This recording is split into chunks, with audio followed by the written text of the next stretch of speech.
My name is Erin and I was diagnosed with stage 4 breast cancer in July of 2020. In May of 2020, I had my second child, my son. While I was breastfeeding, I noticed a lump and I thought it was a clogged duct. I talked with my doctor, went in, had it checked. And in July of 2020, I was diagnosed with breast cancer. I was sitting in the nursery holding my son, watching my daughter play and getting the call that the biopsy was positive. And it was just the biggest moment of terror I've ever felt. After those testing and getting things set with a treatment plan, it was found that the cancer had spread to my liver. So I was not only a 28-year-old with 2 kids and breast cancer, but now a 28-year-old with 2 kids and stage 4 terminal breast cancer. So I went through 5 months of chemo. We did treated with a curative intent, thankfully. Then I had a double mastectomy, I had a hysterectomy, I am on oral chemo and a PARP inhibitor. I am thankful to say that it's been 4 years now since my diagnosis and I am doing really well.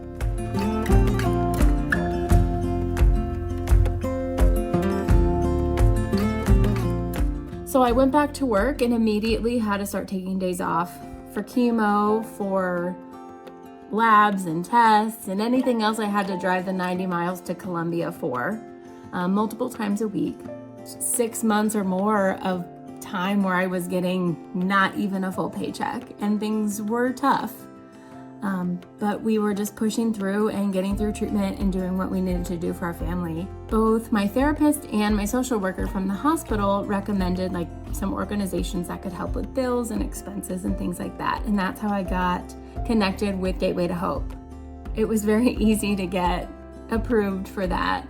And I got some financial assistance to help me pay some of my bills. So that way when I was on that unpaid time off, then I didn't have to worry so much about those bills. And that was just so incredibly helpful, because taking off 6 weeks when you've already taken off so much time previously, we were worried about how it was going to work.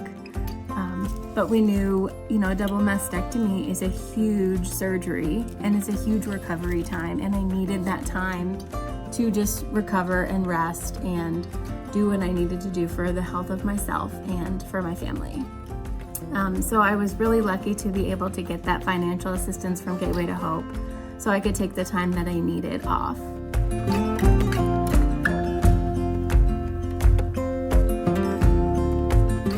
The Gateway to Hope navigator had offered me a lot of social support as well.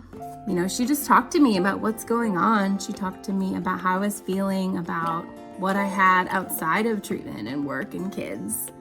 And my navigator was so kind about it. There was no pressure. Even with my navigator, one time we were just chit-chatting and I told her about this book I read called The Measure, where you get this rope and it tells you how long your life is going to be. And the big part of the book was, would you look at your rope or would you not look at your rope? And as a cancer patient, that's kind of how it feels all the time. Am I going to look at mine or not? Do I want to know or not? And we talked about this book a lot, and she even mentioned it in one of her newsletters a couple of months later. And I was just like, you just know, that was so incredible that a conversation like that was just so off the cuff and just kind of a fun chit chat really resonated with her, and she listened to me and it made me feel really seen. And I'm so thankful to Gateway to Hope for all that they do in the community. I live in rural Missouri, I live in Lynn County. It is a healthcare desert, honestly. There's not a lot of specialty. You have to travel to go anywhere, and travel can be hard sometimes. And I was so happy to get connected through my navigator to the screening program for Gateway to Hope.